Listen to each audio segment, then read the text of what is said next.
Graças e paz à igreja, amém? Paz, o pastor me bota no estreito, viu? É desse jeito mesmo. Mas a porta é estreita, né? Aqui o estreito é o mínimo, né?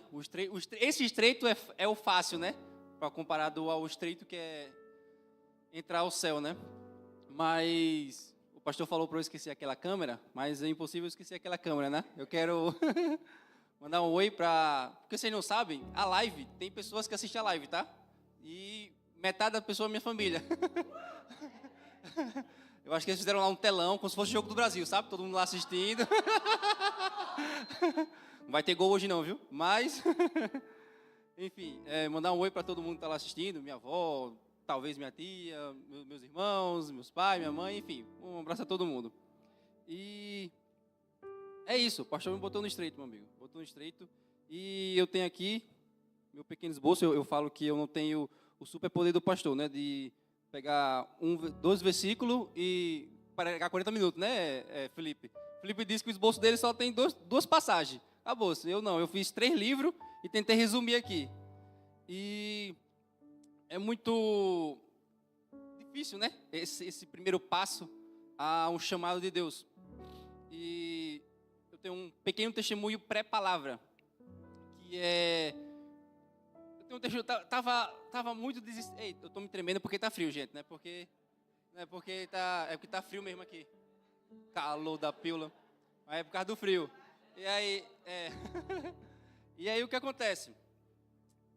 Eu tava num momento muito difícil da minha vida. Muito, muito difícil. Aquele momento, perdão a expressão, você não tem para onde fugir. Você não tem para onde fugir. Se você vai para um lado, você tá errado. Se você vai para o outro, tá errado. E é aquele momento que as mãos do homem não dá mais para fazer nada. E é aquele momento que é só Deus. E, perdão a expressão, é aquele negócio que se correr o bicho pega, se ficar o bicho come. Eu estava desse jeito na minha vida. E isso eu estou falando há uma semana atrás, tá? E aí, eu desesperado, sentei com o Priscila e falei, olha, tá assim, assim, assado. Tá difícil. Graças a Deus não é nada matrimonial, eu e a Priscila tá muito bem. Tá me filmando, né? Aí, eu tenho déficit de atenção, irmãos. Para quem veio, por acaso, ontem, sabe como o pregador estava pregando? Aí ele parava assim, fazia, eu estava onde? Pronto, provavelmente vai ser eu, tá? Eu vou estar, em algum momento eu falar, eu estava onde? Para onde é que eu vou? Mas enfim, eu estava, estava onde? Sabe a palavra? Estava falando assim, estava muito difícil lá em casa e muito, muito difícil. E é aquele momento que o crente se ajoelha e não fala nada. É aquele momento que o crente se ajoelha e chora. Eu estava desse jeito, me ajoelhei e já falar, Senhor, meus braços, minhas pernas, minha mão não faz mais nada. Agora é contigo, Deus. E nesse momento que eu falo assim, desesperado assim, procurando Deus e puxando de alguma forma as obras do Senhor na minha vida. Aí vem o pastor e fala, ei, tu pode dar a palavra domingo? Senhor, tem alguma coisa errada, Senhor. Eu estou precisando de outras coisas, não lhe dar uma palavra, Senhor. Mas, eis-me aqui. Se a gente for parar o chamado de Deus pelas coisas da terra, a gente não vai para canto nenhum, irmãos. Se a gente for seguir o nosso chamado pelos nossos olhos, a gente não vai conseguir. Então, é isso. Vamos à palavra. Eu falei desde que eu cheguei na igreja, eu acho que estava morando lá em Gaia. Ei, pastora Sandra, estou lá no teclado mais não, né, pastora Sandra? Era mais fácil, só a garrafinha, né? E aí, eu estava falando com o pastor desde que eu cheguei aqui à igreja. A gente morava lá em Gaia e a gente só vinha domingo. E eu falava assim, pastor, eu quero estar na igreja para ser igreja. Eu não quero estar na igreja para estar domingo. Eu não sou o Faustão. E o pastor, né, como vocês sabem, já falou, ô louco meu. Mas enfim, eu fiz, pastor, eu tô falando sério, pastor. Ele, foi mal. Mas enfim. E eu não quero ser esse crente domingueiro. Eu quero, essa só o pastor, né? Pastor, o senhor vai ser muito citado aqui, viu, pastor? Mas, e aí, enfim, e eu falei, pastor, eu não quero estar de domingo. Eu quero pertencer à igreja, eu quero estar na igreja, eu quero trabalhar na igreja, eu quero fazer alguma coisa para a igreja. E o pastor, de antemão, falou, amém, se quer obra, aqui tem obra. Então pronto, cá estou, né? E Priscila também, cá esteve já, né? Mas, enfim, a gente está aqui para isso, porque eu amo esse momento de ser igreja. Eu acho que é muito importante não só estar no domingo, não só aqui e receber as bênçãos do Senhor, que eu acho que para mim é o mínimo de ser igreja vir no domingo. Eu acho que ir na sala de oração, ir numa célula, ter comunhão com os irmãos. E eu estava falando com Priscila que para mim ser igreja é isso, é ir no vôlei ali com os irmãos, é ir no churrasco no Arnoldo, pode chamar de novo, viu, Arnoldo? Então, essas coisas, para mim isso é ser igreja. Então, eu sempre falei, pastor, eu não quero ser igreja de domingo. Eu não quero ser essa igreja, eu quero ser igreja de igreja. Eu quero ter convívio com os irmãos, eu quero ir na casa dos irmãos, eu quero conversar com os irmãos, eu quero ter convívio. Olha, eu falei isso num dia que eu vim num culto de jovens, quer dizer, eu vi todos os cultos de jovens, né? Eu no culto de jovens, e eu falei, tenha convívio com as pessoas, porque a bênção que Deus tem para você pode estar com o seu irmão do seu lado. A bênção que vai até você, ele vai passar pela mão de outra pessoa. Então, tenha relacionamento com as pessoas. A bênção que você tem não vai cair do céu. A chave do carro da sua casa, o emprego não vai cair do céu. Vai passar pela mão de outra pessoa. Então, tenha esse convívio com as pessoas, que a sua bênção pode estar ao seu lado. Então, por favor, pregue comigo. Olhe para o seu irmão e diga, me dê a minha bênção. É, né? Pegar a bênção todo mundo gosta, né? Agradecer meu pai também, que deixou essa Bíblia aqui, né? Priscila já pregou com ela, agora sou eu. Muito obrigado, viu, pai? Tamo junto. Aí, vamos à palavra, né? Tô falando demais. E olha que eu nem falo muito. Mas, Felipe, eu vou precisar da sua ajuda, Felipe, porque essa Bíblia aqui, ela é boa, mas tem umas palavras estranhas. Mas eu quero que os irmãos abram em Êxodo, capítulo 2, versículo 23.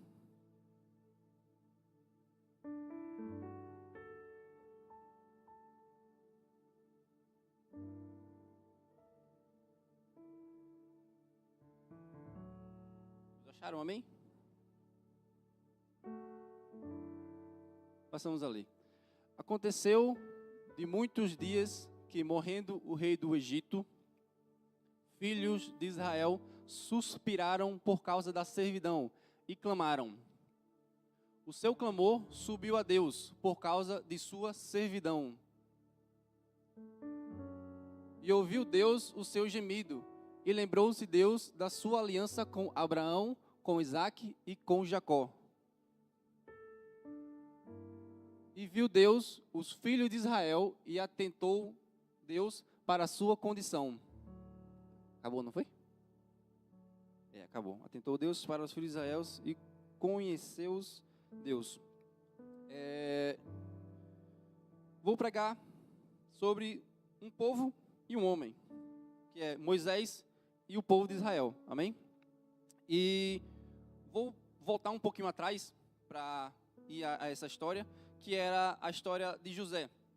José, você sabe, eu vou falar muito rápido, tá? José, ele teve um sonho, sonhou, falou aos seus pais, falou à sua família, e ele foi vendido, e foi para o Egito, ajudou a Faraó, e enfim, estou resumindo, né? 3 palavras acabou a história de José, mas não é isso não, tá? E essa foi a parte de José. José ajudou a Faraó no tempos difíceis na terra. E o que acontece? Os irmãos foram ver José. Então, aí falou, teve toda a história. Eu realmente não vou me ater à história de José, tá? Para finalizar a história de José rapidamente,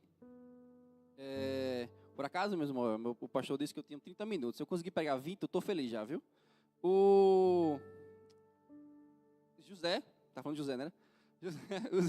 O José ajudou a família a entrar no Egito, que teve toda uma seca em Canaã, e ele ajudou a família a entrar no Egito. E quando eles estavam lá ficaram a família de Jacó e todos os irmãos de José, que ali era o povo de Israel já. E com o passar do tempo, aquele povo foi crescendo. E aqui diz uma palavra muito legal, que diz, os filhos de Israel frutificaram e aumentaram muito, multiplicaram-se e aumentaram, multiplicaram-se e foram fortalecidos grandemente. Então, a cada tempo que passava, eles ficavam mais fortes e maiores, e se multiplicavam. E mais à frente, o faraó, que estava na época, faleceu, e apareceu reinado de outro faraó. Esse faraó não conhecia José, não sabia quem era esse povo israelita, sabia que ele era muito, mas não conhecia a história de José com o outro faraó. Ou provavelmente conhecia, mas a história dizia que, a Bíblia diz que faraó não conhecia a história de José e porque os israelitas estavam ali e tal, e essas coisas. Então, o que acontece? O faraó, ele, como o povo de hoje, estava na maldade para cima do povo de Israel. Estava 100% na maldade e queria já escravizar eles. O que eles fizeram? O faraó deu uma ideia de vamos escravizá-los. Eu vou imaginar aqui, vamos escravizar eles de uma forma mais sutil. Vamos escravizar eles de uma forma mais sutil, que eles nem percebam e de repente vão ser escravos, porque eles são grandes, e vamos deixar eles aqui na nossa terra, porque se houver uma guerra e eles for para outros lugares, eles são muitos e são fortes, e vai acabar com a gente. Então, vamos escravizá-los aqui sutilmente. E aí a palavra diz que o Senhor deu a eles o chefe dos trabalhadores de alguma coisa lá que eu não lembro, que era o chefe de trabalhador braçal, do pesado, né? E aí eu fiquei me perguntando, mas o que isso é ruim? Ele não era chefe? Não era chefe? Não é? Isso é ruim, ser chefe? Ser chefe? Alguém, você vai ser chefe. Opa, bora. Salário mínimo já maior que salário mínimo, já tô dentro. Mas, às vezes vem benefícios para a nossa vida que não são bons. Às vezes vem proposta na nossa vida que não é boa. A gente acha que é boa.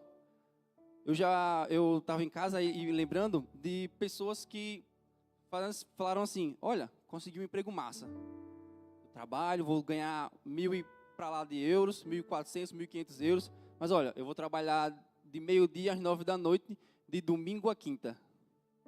Aí os pastores fez, mas e a igreja? Não, mas vai dar certo, pastor. Vai dar certo. Isso é a sutileza, tá? Isso é a sutileza de se escravizar. Ele vem fácil. Olha, tá aqui, na tua mão. Tu vai ser chefe. Ah, eu vou. Vamos embora. Só que, com o passar do tempo, a pessoa que estava com esse emprego maravilhoso e ganhando e esbanjando dinheiro, aí estava 4 meses chegando na igreja assim, ô pastora, ora por mim. Ô pastor, ora por mim. Está tão difícil a minha vida, mas ele não sabe por que está difícil. Porque ele priorizou o dinheiro, a facilidade, e isso escravizou ele sutilmente na vida dele. E mais à frente, é isso. Eu tenho que ter esse esboço aqui, senão eu vou me perder. Aí Faraó, com o tempo, viu que eles estavam crescendo, né, desesperadamente, igual o coelho. Então, o que é que Faraó fez? Decretou que todos os bebês, meninos que nascessem, eram para matá-los. E com isso, nasce um menino, e a mãe gera ele. Antes disso, teve, detalhe, mas é importante, né? Teve 2 parteiras que não estavam matando essas crianças e que Deus abençoou essas 2 parteiras, né? E deu família, e as coisas assim.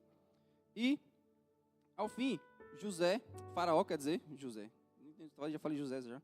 E Faraó estava falando do decreto das crianças, né? E nasceu essa criança, depois de 9 meses, nasceu, depois de 3 meses, a mãe não conseguiu mais esconder a criança, né?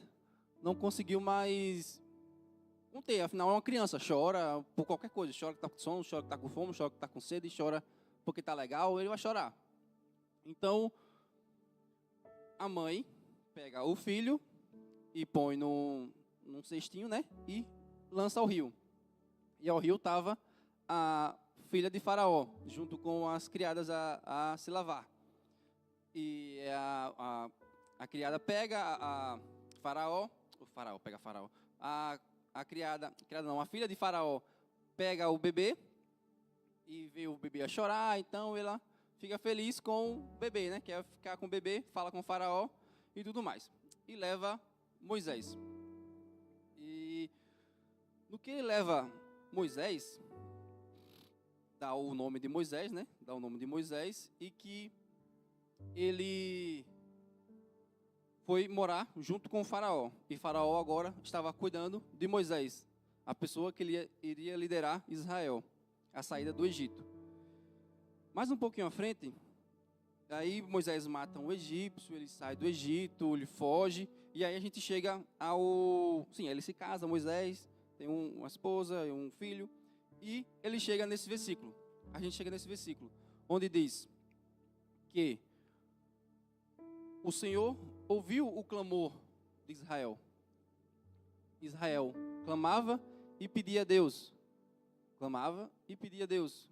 E Deus, eu estou vendo, eu estou olhando para vocês. A palavra diz aqui que ele olhou, ele viu e conheceu a Deus Israel.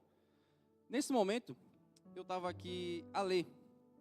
E Deus falou comigo o seguinte, que quando Deus vai, aqui, Deus vai fazer, certo? Os versículos à frente já é Moisés falando com, Deus falando com Moisés, para Moisés libertar o povo dele, falar com o faraó e libertar Israel, certo?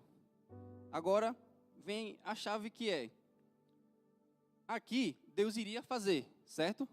Deus, entre aspas, falou que vai fazer na vida de Israel.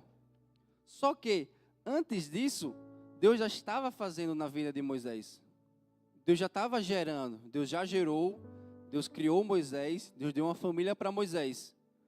E o que isso quer dizer? Que quando Deus fala que vai fazer, Deus já está fazendo. Amém? Quando Deus fala, eu vou abrir uma porta, as coisas já estão se movendo para essa porta ser aberta. Quando Deus fala, eu vou te dar um carro, a concessionária já está com o carro já pronto para você. Quando Deus fala, eu vou gerar um filho, já está na sua barriga já. Então, quando Deus vai fazer, Deus já está fazendo. A gente tem que se preparar para o que Deus tem para a nossa vida. Então, e clame. Não há clamor na terra que o Senhor não ouça. O pai não vai deixar um filho desamparado. Então, antes de Deus fazer, Deus já está fazendo. Deus já está fazendo na nossa vida. E aqui que eu vou finalizar. Eu já estou... Meu Deus, passou pouco tempo, viu, pastor? Eu vou chegar em 20 minutos. Mas, vou finalizar falando de Moisés. Eu podia falar aqui sobre o chamado que Deus tem para a nossa vida, né? Que Moisés ouviu o chamado de Deus e que a gente tem que ir ao chamado de Deus e que isso e aquilo. Eu podia meter isso, mas eu estava falando com Priscila sobre isso, que a gente prega muito o que vive. E vir nesse altar, a gente tem que pregar o que vive. E falar sobre o chamado, de ouvir o chamado, é o que eu e Priscila vivemos. A gente saiu do Brasil, vendeu tudo que tinha era tudo novo, que a gente recém-casado, fazia 1 ano que a gente tinha se casado. A gente vendeu tudo e veio para cá, para Portugal, por uma palavra de Deus. Deus falou assim, vai. E a gente foi. E assim, cá estamos. Então, para a gente, por acaso, a Priscila pregou sobre o chamado também. Pregou sobre Jonas, perfeito. Estava na minha cabeça, estava esquecido.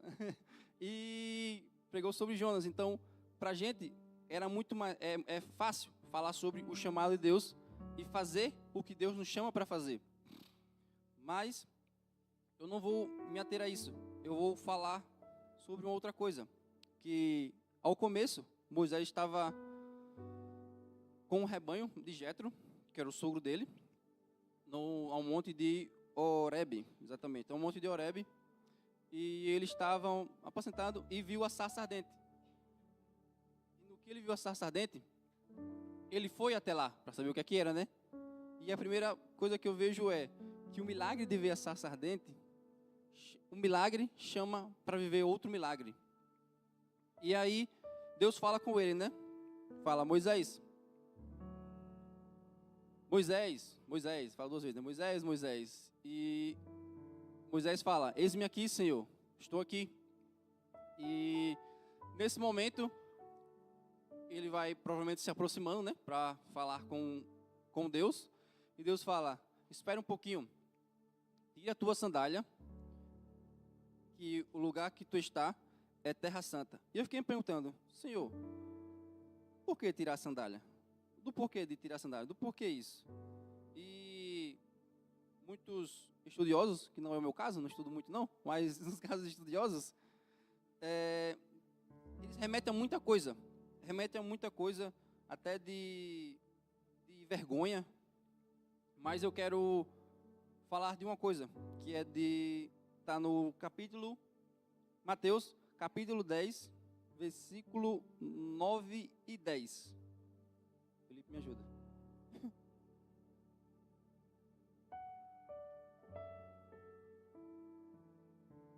Mateus 9, desculpa, Mateus 10, 9, é isso, perfeito, volta o 9, isso, valeu. Não possuais ouro, nem prata, nem cobre em vossos cintos, nem alforjes para o caminho, nem duas túnicas, nem sandálias, nem cajado. Vou parar aqui. E aqui eu fui lendo esse versículo do que é que ele estava falando. E lá no mesmo capítulo, no versículo acima, Jesus fala assim, esse aqui é Jesus mandando os 12 em uma missão, certo? Os 12 discípulos. Jesus, no versículo 5, diz assim, Jesus enviou estes 12 e lhe ordenou dizendo, não ireis pelo caminho das gentes, nem entrareis em cidade de samaritano, mas ide antes as ovelhas perdidas da casa de Israel.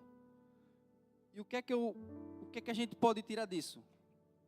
Amassei tua Bíblia, pai. E o que é que a gente pode tirar disso? Só duas orelhinhas. O que é que pode a gente tirar disso? Que quando Deus nos chama, a primeira coisa que eu pensei foi, quando Deus nos chama, Ele fala, deixa as coisas para trás e vem. Deixa tudo que é teu para trás e vem. A gente gosta muito de cantar aquela música que diz, queima todos os outros amores. A gente cantou agora, não foi essa música ou não? Tô maluco? Não, cantou não, né? Cantou, não foi? Cantou, tá. De queimar, que eu estava já em outro mundo já. Estava prestando atenção na pregação já estava já maluco. Aí, e estava lá, e a gente gosta muito de cantar aqui, queimar todos os outros amores. Mas a gente não quer queimar os outros amores, porque a gente, infelizmente, gosta. Mas a gente tem que queimar esses outros amores para ter só um amor, a Jesus Cristo e ao reino dele.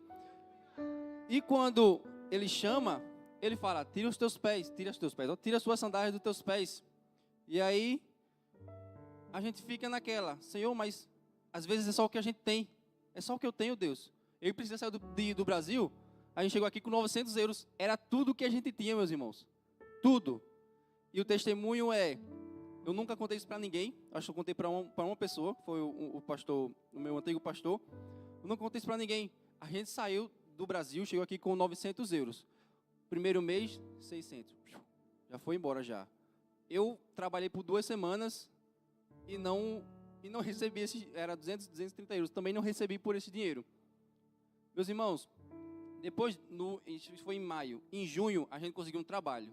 No primeiro mês em Portugal, a gente ganhou 1.300 euros. No segundo mês, a gente ganhou 2.200 euros. No segundo mês, morando em Portugal. Ah, Magdalena, mas tu vai fazer o que em Portugal? Vai ficar rico? Eu não vim para ficar rico não, irmão. Eu vim porque eu ouvi o chamado de Deus. Eu vim para ter intimidade com Ele. Eu vim para fazer o ir dEle. Eu vim para fazer o que Ele pede para eu fazer. Eu sou apenas servo de Deus. Amém? E é muito interessante essas duas passagens, porque fala sobre a sandália e sobre enviar. E um detalhe muito grande dessa passagem é sobre Israel. Eu fiquei em casa maluco com isso. Sobre Israel, a gente sabe, quem lê a Bíblia sabe que Deus ama Israel, como Deus ama todo o seu povo, mas parece que Israel é o queridinho, né? É o queridinho de Deus. E Deus fala assim, Deus falou comigo no meu coração, quando eu vou mandar alguém servir o meu filho, eu vou cuidar de quem vai servir. Quando eu vou fazer algo para alguém e abençoar a vida de alguém, Deus vai me abençoar. O testemunho que eu tenho... pastor, já para finalizar, viu, pastor? Não deu 30 minutos, não. E para finalizar, o testemunho que eu tenho é que, sobre isso de abençoar a vida de alguém, você é abençoado, que não foi no meu caso, quer dizer, eu fui abençoado, mas ao fim de tudo, que eu falei para vocês, que eu saí do Brasil, vim para Portugal, Deus nos abençoou muito, muito, muito, muito de verdade. E quando chegou o dia 31 de dezembro de 2023, foi quando chegou aqui, não foi, Priscila? Em Portugal, Deus nos dá um carro. Não, irmãos, a gente não comprou um carro. Deus não deu condição de comprar um carro, não. Deus me deu um carro. Foi só a chave do carro. E receba que ele é seu. E eu recebi o carro, eu fiz amém, glória a Deus, aleluia, sem palavra. Saí feito barata toda assim, meu Deus, eu tenho um carro agora, e agora? Eu tenho um carro. Já não vou pegar busão para ir trabalhar dia primeiro. E aí, eu tinha um carro. E a pessoa que me deu um carro, é loucura, tá? As coisas de Deus não faz sentido. A gente sempre pega que para dar um sapato a gente tem que ter dois, né, pastor? Para ter alguma coisa a gente tem que ter dois. E ele só tinha aquele carro. Ele entregou o carro. E ele passou, acho que um mês e meio de carona. A pessoa que me deu um carro só tinha um. E ele recebeu também um carro que ele só pagava a gasolina. E era um carro de 2022, um carro muito novo. Então, assim, o que eu vejo... E ele falou para mim assim, e essa é uma frase que foi muito engraçada, que eu falei que é verdade.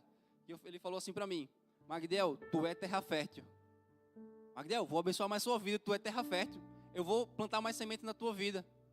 Mas não era sobre mim, era sobre Deus, porque Deus cuida de quem abençoa as outras pessoas. E é isso, meus irmãos, é que a gente possa ouvir mais a Deus, ouvir o que Deus tem para a nossa vida, ouvir o chamado de Deus. Às vezes a gente fica, eu falo para a Priscila que desde a primeira vez que eu li Moisés e eu venho lendo Moisés, isso me prende muito, eu me imagino muito em Moisés e nunca abri o mar, nem nada desse tipo, mas quando Deus chama ele e ele fica falando assim, Deus, mas tem pessoas melhores, Deus, chama outras pessoas, eu não tenho palavra, eu não tenho boa palavra, eu não tenho boa dicção, aí se for o meu caso, né, eu tenho déficit de atenção, eu me esqueço das coisas, e enfim, e a gente sempre fica se perguntando, Deus, tem pessoas melhores, aqui se eu olhar aqui, de olho aqui, já tem uns 5 melhor que eu para pregar, mas Deus me chamou, Deus chamou também os 5, Deus chamou mais 10 pessoas para pregar, então, levante-se do seu lugar para fazer o que Deus te chamou para fazer. Seja intercedor, seja para orar e para dar palavra, para louvar, para tocar o instrumento. Saia do seu lugar, porque Deus tem coisas grandes para a sua vida. Eu sei que é difícil. Irmão, eu estou com frio, estou me tremendo. Não é fácil, mas Deus me chamou para isso. Eu vou recusar o que Deus chamou? Não tenho como. Eu sou um mero mortal, eu não posso recusar um chamado de Deus. Aí eu vou ficar que nem Jonas dentro de uma baleia, até eu decidir da minha vida. Irmãos, eu não quero viver dentro de uma baleia. Então, é isso. Quero só agradecer a oportunidade, pastor. E amém, meus irmãos. É isso.